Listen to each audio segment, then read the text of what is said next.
Kenjama ayaw na sundin Mandawa ang tangdin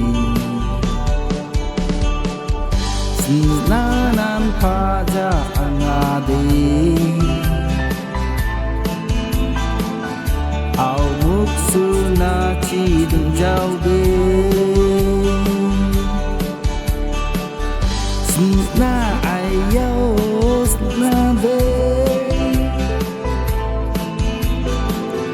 Kensra nga ko'y electric na din Tangka pa'y sa Oknoba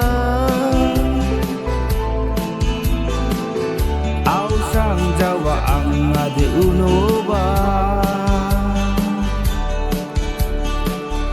Sna ayaw sna be Kensra nga ko'y electric na din Tangka pa'y sa Oknoba Aw siyang jawa ang unoba